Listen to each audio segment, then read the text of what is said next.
How you doing, guys? I'm gonna make a pretty cool dish in this Dutch oven that we have here at home.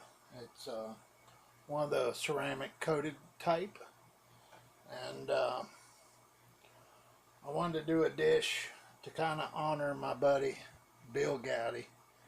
And I'd gotten some mushrooms yesterday, and I thought, you know,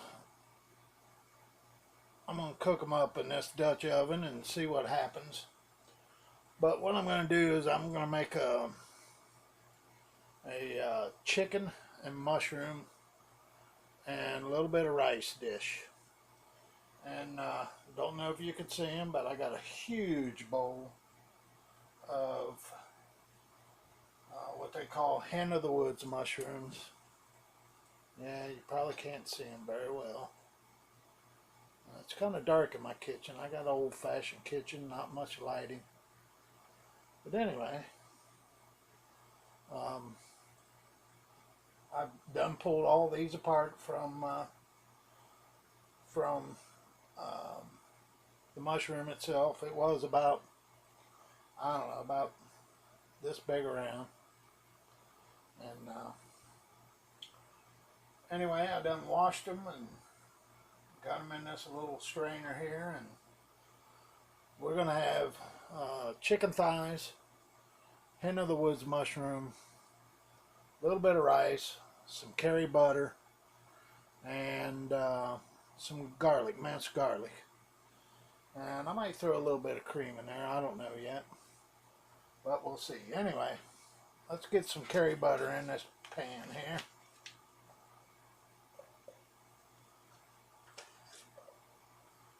And what I put in there is about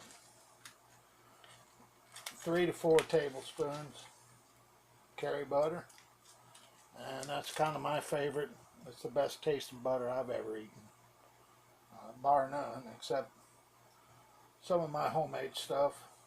Karen and I have made homemade butter before, and it's pretty good too.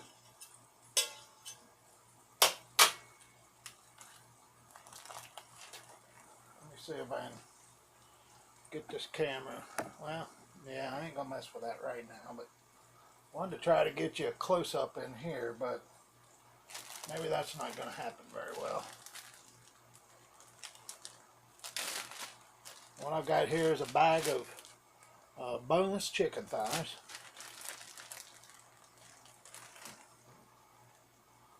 And we're going to pop them in there and maybe fry them up a little bit before I put it in the oven. Maybe give it a little bit more flavor.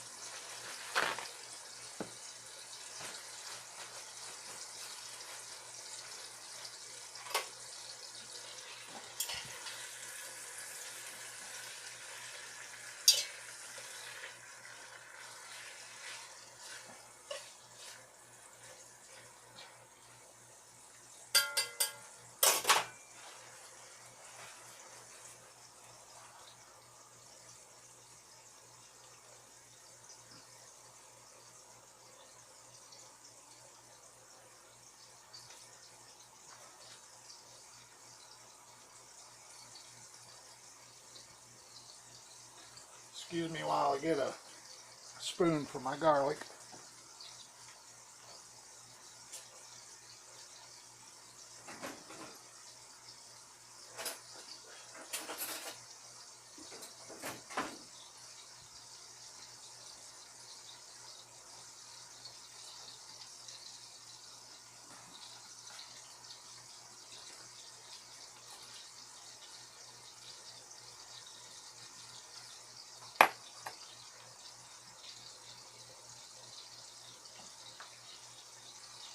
Put a little pepper in there. That curry butter is already salted, so I'll wait till we add a little bit of rice to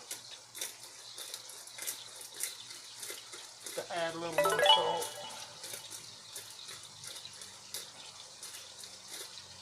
I'm just grinding up pepper in it.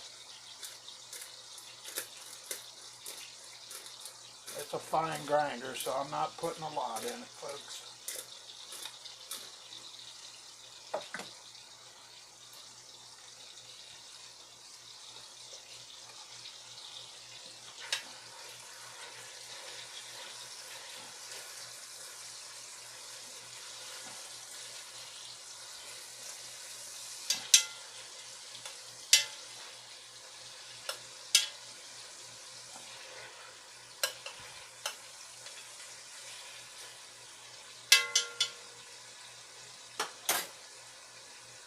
And I'm going to pour, I don't know, maybe a couple cups of water.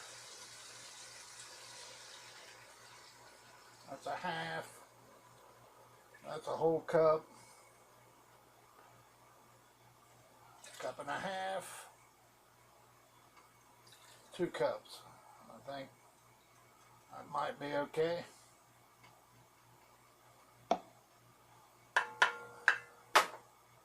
And we're going to add the garlic. And you just can't have enough garlic, folks. I'm telling you, I'm like Bill. I'm the garlic king here. See how much minced garlic I got? Just can't get enough. It's just, garlic makes everything really scrumptious. So a little bit more.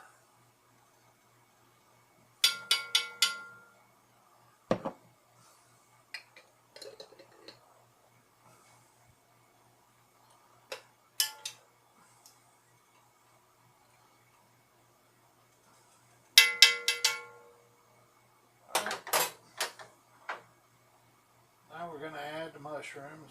I can do this gracefully enough. It doesn't fall all over the place.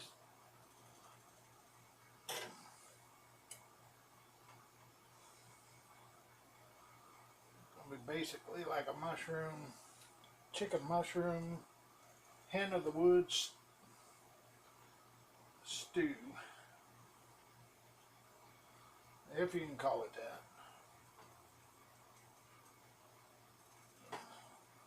This dish is going to have a ton of mushrooms in it.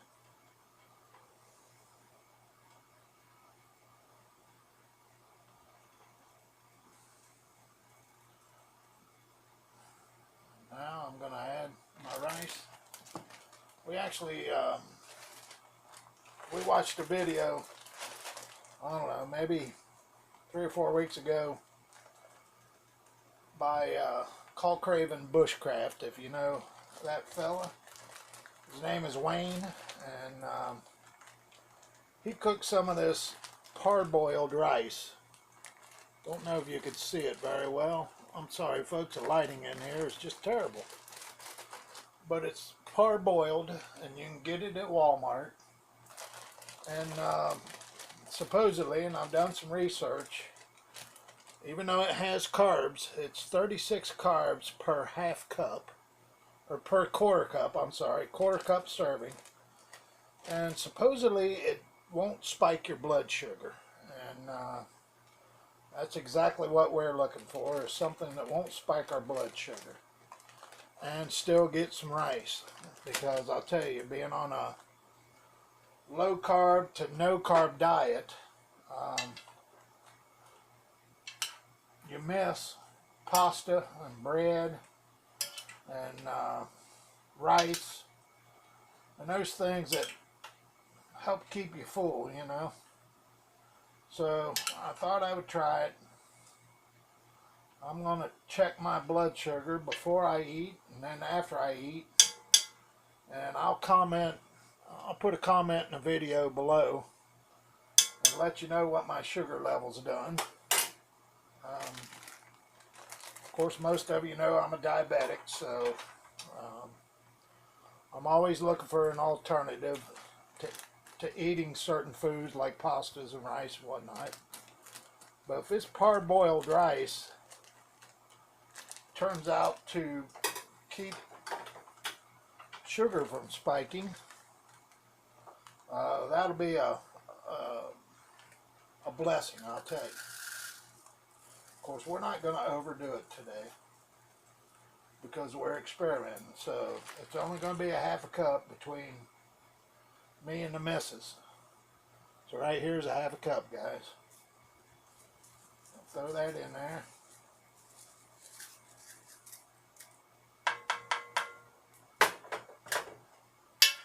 Stir that up real good.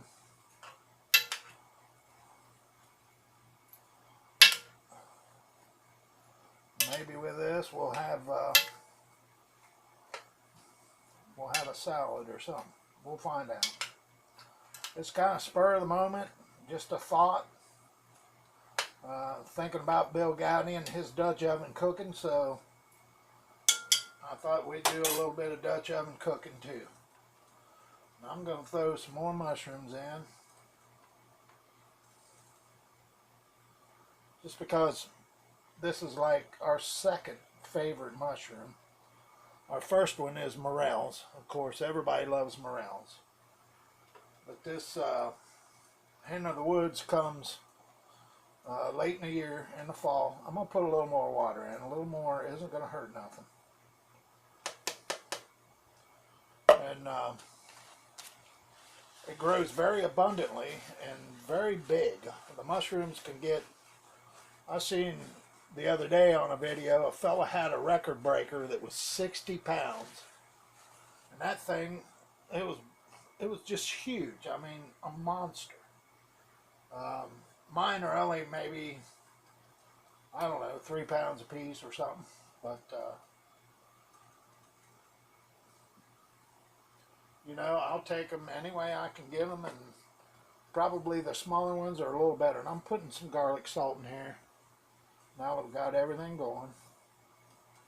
Don't want it to be too salty, but I think with the amount of mushrooms I have in there and a little bit of rice, it's going to be just fine, guys. Alright. Don't know if you can see this. Maybe I'll bring the camera down and see if we can get a closer shot of this without too much trouble. Let's see here. Oh, there we go. That's kind of what it looks like, guys. I can get this camera where I need it.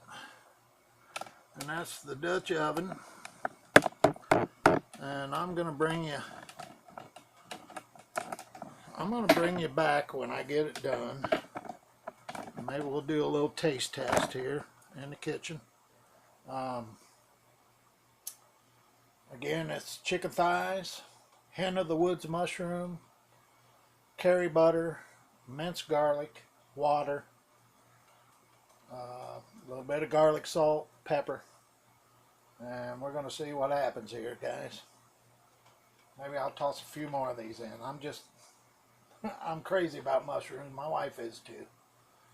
She really enjoys it when I find them in the wild, because I usually get an abundance of them, and it's all free, good eats by Mother Nature and our good Lord. So there you go. There's a big old frond there, if you can see it. Alright, guys. Let me see if I can find the lid to this thing.